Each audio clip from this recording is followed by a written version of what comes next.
प्यारे हाजिरीन, नबी करीम सल्लल्लाहु अलैहि ওয়াসাল্লাম এই সূরাতান মানুষদেরকে মানুষ হওয়ার জন্য কিছু নসিহত পেশ করেছেন।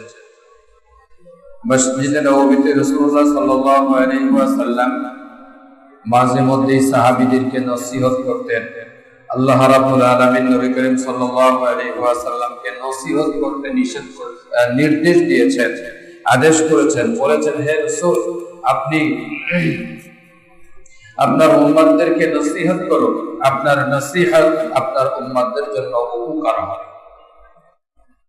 রাসূলুল্লাহ সাল্লাল্লাহু আলাইহি ওয়াসাল্লাম নসিহত করেছেন।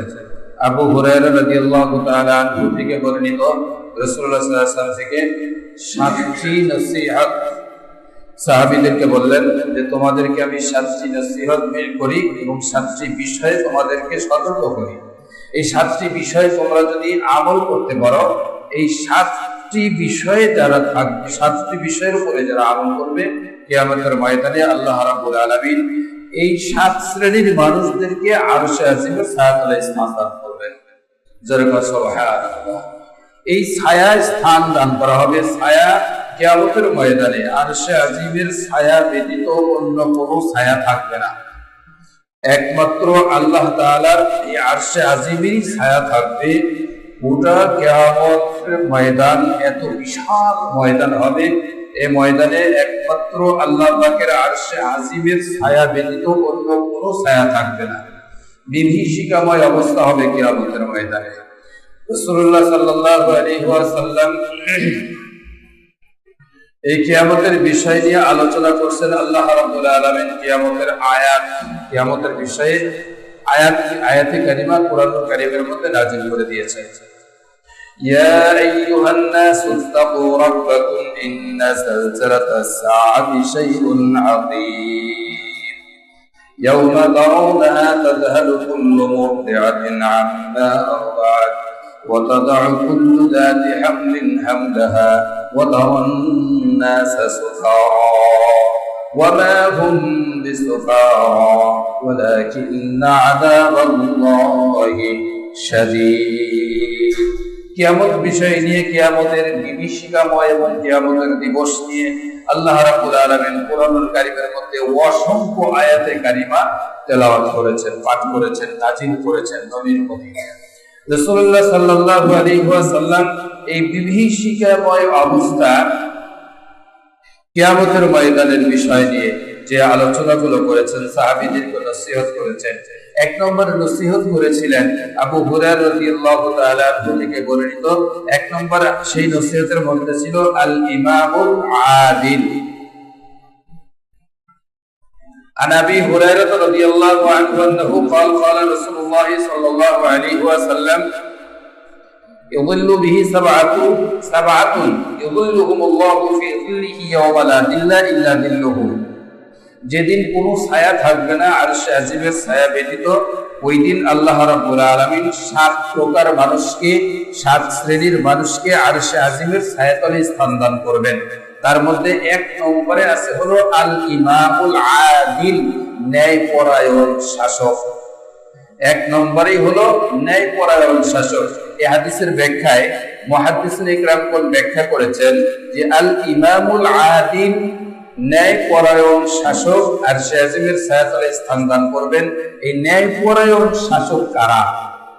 ন্যায়পরায়ণ শাসক আল ইমামুল আদিল, এটা হলো ব্যয়বহুল একটি ব্যাখ্যা, সীমিত আকারে নয়, ছোট থেকে শুরু করে একেবারে শেষ পর্যন্ত, শক্তির শেষ পর্যন্ত যাদের হাতে যতটুকু শাসন ক্ষমতা আছে, এই শাসন ক্ষমতাটুকু যারা স্বচ্ছভাবে, সঠিকভাবে ব্যবহার করবে, তারাই হলো ন্যায় ইনসাফকার, ন্যায়পরায়ণ শাসক।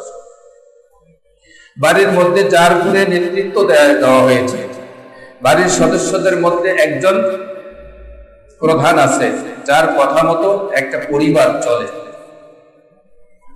একটা পরিবারের মধ্যে যদি 5টা ভাই থাকে, এই 5টা ভাইয়ের মধ্যে যে কোনো এক ভাই এই 5 ভাইয়ের কাছে জ্ঞানী হয়ে থাকে, খুব বিচক্ষণ এবং খুব জ্ঞানী বলে ওই 5 বাকি 4 জনের কাছে বিবেচিত হয়ে থাকে যে আমার ওই ভাইটার জ্ঞান বুদ্ধি খুবই ভালো, তার কথা মতো আমরা চলি।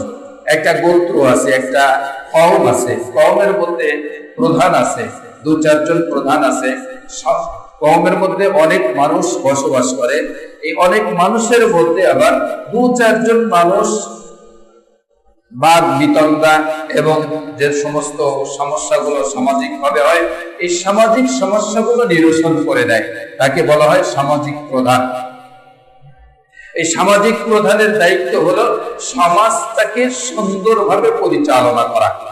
যেরকম পারিবারিক যিনি প্রধান হন, পারিবারিক প্রধানের দায়িত্ব হলো পরিবারের যে কয়জন সদস্য আছে এই সদস্যগুলোকে দিনের উপরে সুন্দরভাবে পরিচালিত করে তোলা। এবং সমাজের মধ্যে যিনি প্রধান আছে, সমাজ প্রধান, সমাজ প্রধানের দায়িত্ব হলো সমাজের যতগুলো সদস্য আছে, যতগুলো মানুষ আছে, এই সকলের সমস্যার দিকে লক্ষ্য করা এবং সব অসুবিধাগুলো নিরসন করে দেওয়া, সুন্দরভাবে যাতে সমাজটা পরিচালনা করা হয়। কারোর উপরে জুলুম করা যাবে না, কাউকে বেশিও দেওয়া যাবে না, কাউকে কমও দেওয়া যাবে না, যে যতটুকু প্রাপ্য তাকে ততটুকু বুঝিয়ে দেওয়া, এটা হলো সমাজ প্রধানের কাজ। ইউনিয়ন কাউন্সিলের মধ্যে একজন প্রধান আছেন, এই প্রধানের কাজ হলো ইউনিয়ন কাউন্সিলের মধ্যে যতগুলো সদস্য আছে এই সদস্যগুলোর উপরে ক্ষমতার অপব্যবহার না করা, সকলকে সমান এক পাল্লায় মেপে বুঝে নেওয়া। যে একটা ইউনিয়ন কাউন্সিলের অধীনে 5,000 মানুষ আছে, কিংবা 1,000 কিংবা 2,000 কিংবা 3,000 মানুষ আছে, এই 3,000 মানুষের মধ্যে যদি কোনো সমস্যা হয়, এই ইউনিয়ন কাউন্সিলের যিনি দায়িত্ব আছেন তিনার দায়িত্ব হলো এই সমস্যাগুলো সুন্দরভাবে ন্যায়সঙ্গতভাবে সমাধান করে দেওয়া, এই দায়িত্ব হলো ইউনিয়ন কাউন্সিলরের। আবার দেখা গেছে যে ইউনিয়ন যে চেয়ারম্যান সাহেব আছেন, চেয়ারম্যান সাহেবেরও দায়িত্ব আছে এই কাউন্সিলরের মধ্যে, এখানে ইউনিয়নের মধ্যে যতগুলো মানুষ আছে এদের কোনো সমস্যা যদি থাকে এই সমস্যা থেকে কোনো নিরসন করে সমস্যা সমাধান করে দেওয়া। এভাবে যাইতে যাইতে যাইতে যাইতে একেবারে রাষ্ট্রপ্রধান পর্যন্ত চলে যাবে। কোন অবস্থাতেই কারোর উপর জুলুম করা যাবে না, এটা হলো আল্লাহ পাক রব্বুল আলামিনের নির্দেশ। রাসূলুল্লাহ সাল্লাল্লাহু আলাইহি ওয়াসাল্লাম বলেন, আল ইমামুল আদিল, ন্যায়পরায়ণ শাসক যিনি হবেন, অর্থাৎ কারোর উপর জুলুম করবে না, কাউকে কম দিবে না, নিজে বেশি দিবে না, এবং কাউকে বেশি দিবে না, যে যতটুকু প্রাপ্য তাকে ততটুকু দিয়ে দেওয়া হবে, তাকে ততটুকু হিসাব পরিপূর্ণভাবে আদায় করে দেওয়া হবে। এটা হলো ন্যায়পরায়ণ শাসকদের একটা স্তর। আর এই ন্যায়পরায়ণ শাসকের দায়িত্ব যিনি যাবেন, ইনি যখন শাসকের দায়িত্ব গ্রহণ করার পর, আল ইমামুল আদিল, ন্যায়পরায়ণ শাসকের দায়িত্ব গ্রহণের পর তিনি যখন ক্ষমতার অপব্যবহার করবেন, আল্লাহ পাক রব্বুল আলামিন এই শাসকের উপরে, এই নেতার উপরে, এই সমাজ প্রধানের উপরে এবং পারিবারিক যিনি প্রধান আছেন তার উপরে আল্লাহর পক্ষ থেকে গজব চলে আসবে, মুসিবত চলে আসবে, যেই মুসিবত থেকে উদ্ধার হওয়ার মতো কোনো শাস্ত্র তার থাকবে না। আল্লাহ রাব্বুল আলামিন ন্যায়পরায়ণ শাসক যারা হবেন তাদের জন্য কিয়ামতের ময়দানে পুরস্কার রেখে দিয়েছেন। সেই পুরস্কারটা হলো আরশে আজিমের ছায়াতলে স্থান দান করে দিবেন। মানুষ যখন ক্ষমতা পেয়ে যায়, বড় ভাই ছোট ভাইয়ের উপরে জুলুম শুরু করে দেয়, বড় জুলুম, এত কঠিন জুলুম শুরু করে দেয়, এটা হলো ক্ষমতার অপব্যবহার। ভাইয়ের সম্মান রক্ষা করতে পারলো না, যাকে যেই দায়িত্ব দেওয়া হয়েছে ওই দায়িত্ব যখন সে সঠিকভাবে আদায় না করে, ওই দায়িত্বের যোগ্যবান সেই ব্যক্তি আর হয় না। আল্লাহর পক্ষ থেকে তার উপরে লানত চলে আসে, আল্লাহর পক্ষ থেকে তার উপরে মুসিবত চলে আসে। এই মুসিবত থেকে সে আর কখনো উদ্ধার হতে পারে না। বেইজ্জতির তক্তা, লানতের তক্তা তার গলায় ঝুলিয়ে দেওয়া। ঐতিহাসিকগণ বর্ণনা করেছেন, যখন কোন জুলুমকারী ব্যক্তি মানুষের প্রতি জুলুম করেন, ফেরেশতারা তাকে সতর্কবাণী পৌঁছে দেন। আবার কোন সময় দেখা যায় আল্লাহর পক্ষ থেকে তার কাছে কিছু মুসিবত চলে আসে, এই মুসিবতের মাধ্যম দিয়ে তাকে পূর্ব আভাস দেওয়া হয়, বান্দা তুমি সোজা হয়ে যাও, ঠিক হয়ে যাও, তোমার সামনে কিন্তু অনেক বড় বড় বিপদ আসছে, মুসিবত আসবে। তুমি ছোট ছোট মুসিবতের মাধ্যম দিয়ে তুমি বড় মুসিবত থেকে হটায় দাও। কিন্তু যদি বান্দা পরিবর্তন না হয় তাহলে বান্দার জীবন সহকারে চলে যাবে। অতি চালাকের গলায় ধরে একটা কথা আছে, অতি চালাকের গলায় ধরে।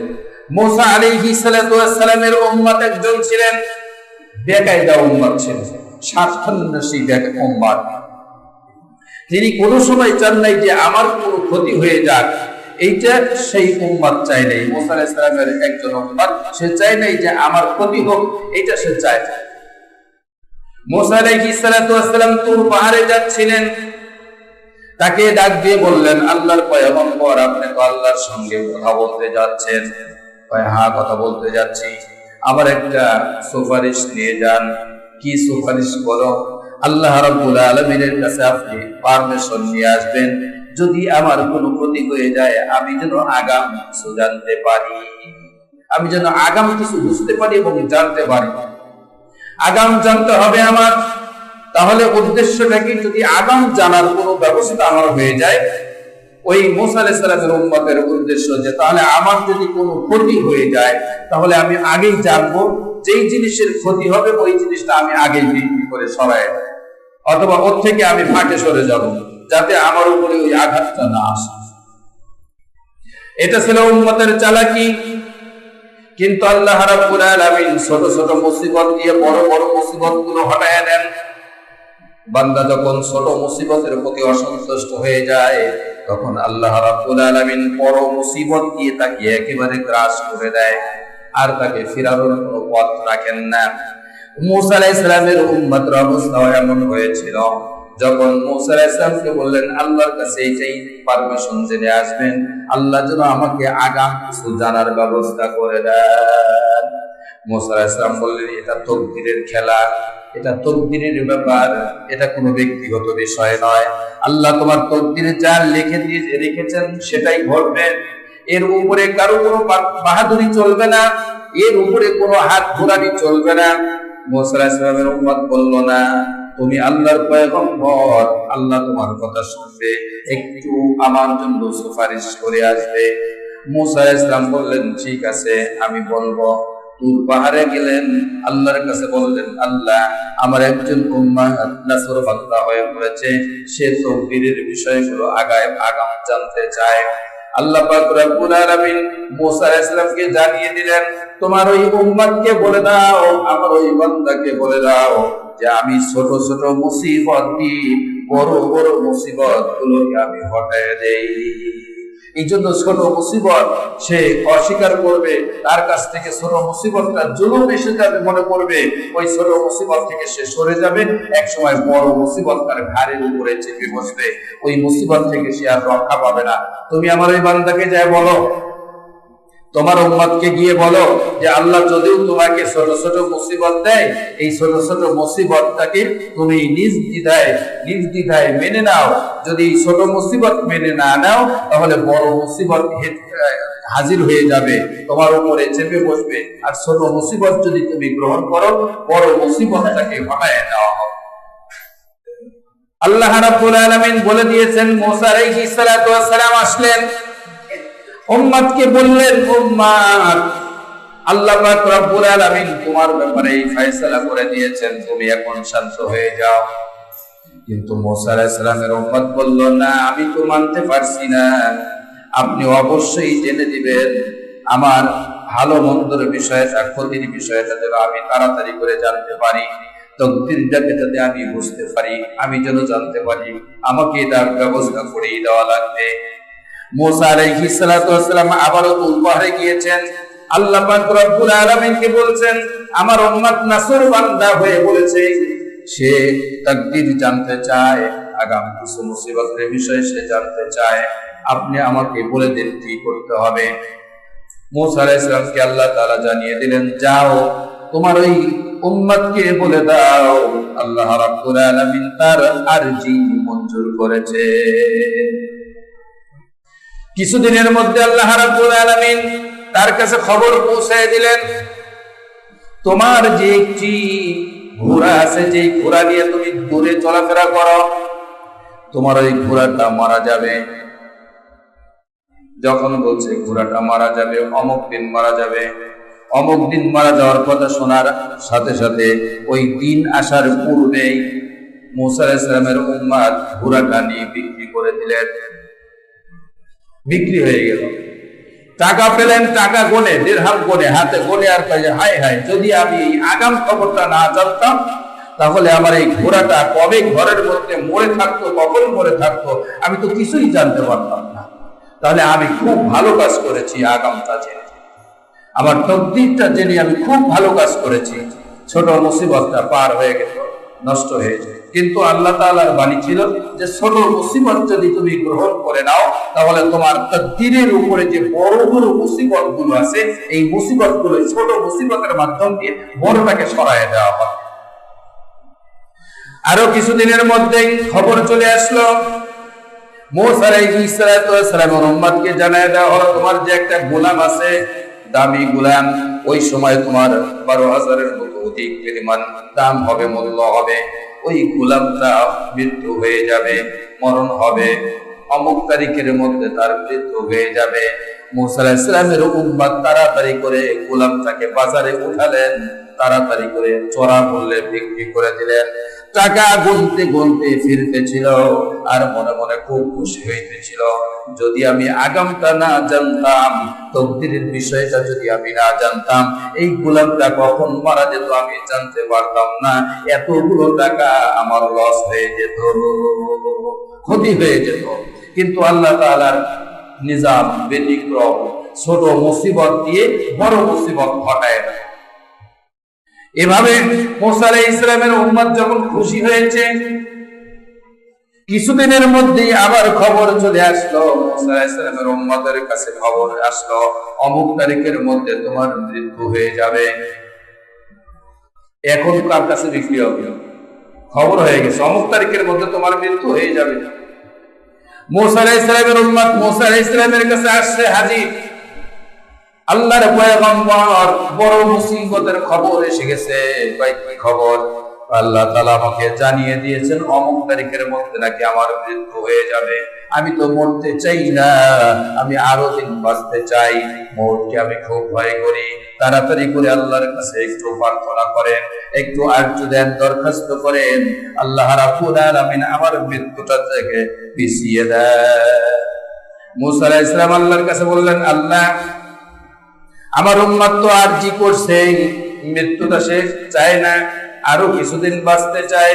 আল্লাহ পাক রব্বুল আলামিন মুসা আলাইহিস সালামকে জানিয়ে দিলেন, মুসা, তোমার ওই উম্মতকে বলে দাও, জানিয়ে দাও, আমি তাকে ছোট ছোট মুসিবত দিয়ে এই মৃত্যু নামক মুসিবতটা আরো পিছিয়ে দিতে চেয়েছিলাম, কিন্তু সে পছন্দ করে নাই। ছোট ছোট মুসিবত সে সহ্য করতে পারে নাই, ছোট মুসিবত গুলো সরে গেছে, এখন বড় মুসিবতটা তার ঘাড়ের উপরে চেপে বসছে। সে ইচ্ছা করুক বা নাই করুক, তার মৃত্যু অবশ্যই ঘটে যাবে। মুসা আলাইহিস সালাম বললেন, তোমার কোনো রিহাই নাই, কোনো ক্ষমা নাই। আল্লাহ যেদিন বলছেন ওই দিন তোমার মৃত্যু হয়ে যাবে। আল্লাহ রাব্বুল আলামিন মানুষদেরকে আঘাত করেন, ছোট ছোট আঘাত করেন। দেখেন না কত কত সময় হুন্ডা চালকরা হুন্ডা চালাইতে চালাইতে ব্রেক ফেল করে ফেলে, আবার এমন কোন সময় ছোট একটা গাড়ির সাথে অ্যাক্সিডেন্ট করে ফেলে, হাত কেটে যায়, পা কেটে যায়, মাথা কেটে যায়, আবার চোখে আঘাত লাগে। আল্লাহ তাআলা বুঝায় দেন, বান্দা, তুই যে সীমা লঙ্ঘন করতেছিস, এই সীমা লঙ্ঘন থেকে ফিরে আয়, আবার যদি বেশি অতিক্রম করিস তাহলে বোর্ডা উঠে যাবে। আল্লাহ তাআলা বাইক চালকদেরকে সতর্ক করে দেন, আবার যুবক ভাইদেরকে সতর্ক করে দেন, একটু ভালো করে খেয়াল করবেন। যেই রাস্তায় আপনার 20 কিলো গতিতে চালানো দরকার, নির্দেশ আছে, ওই রাস্তায় আপনি 20 কিলো চালাচ্ছেন, যেই রাস্তায় আপনি 50 কিলো চালানোর গতি সামাল দেওয়ার মতো ক্যাপাসিটি আছে, আপনি 40 কিলো চালাইছেন কি 50 কিলো চালাইছেন, ওই জায়গায় যদি আপনি 80 কিলো গতিতে গাড়ি চালান কিংবা 100 কিলো গতিতে আপনি গাড়ি চালান, আর আপনি যদি এই সময়ে কোনো বাঁকে হোক অথবা কোনো ব্যারিকেডে হোক, আইল্যান্ডে হোক, আপনি নিয়ন্ত্রণ হারিয়ে যদি আপনি অ্যাক্সিডেন্ট করেন, আপনাকে জনগণ যতই বলুক সে অ্যাক্সিডেন্টে মারা গেছে, মনে হয় শহীদের দরজা পেয়েছে, আপনি যে নিজে আত্মহত্যা করলেন, এই ব্যাপারে আপনার একটু চিন্তা ভাবনা করতে হবে। খালি বিষ খেলেই মানুষ মারা যায় তা নয়,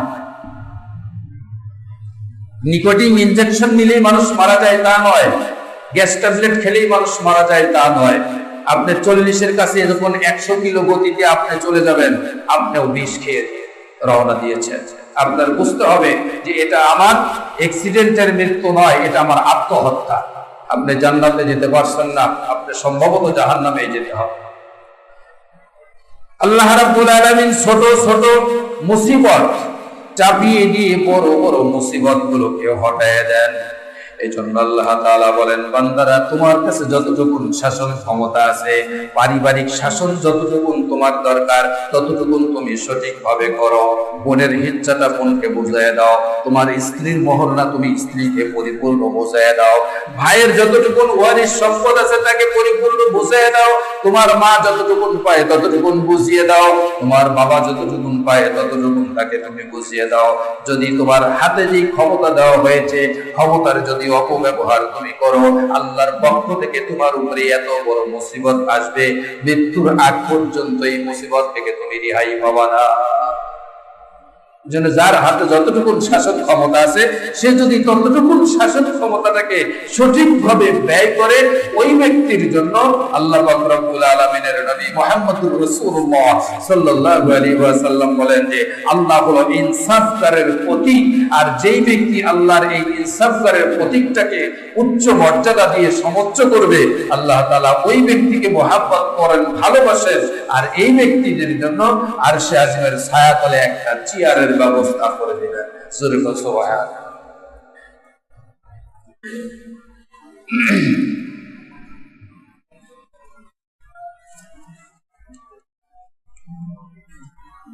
নারী ও পুরুষের নামাজ কি একই রকম? তো জটিল একটা প্রশ্ন।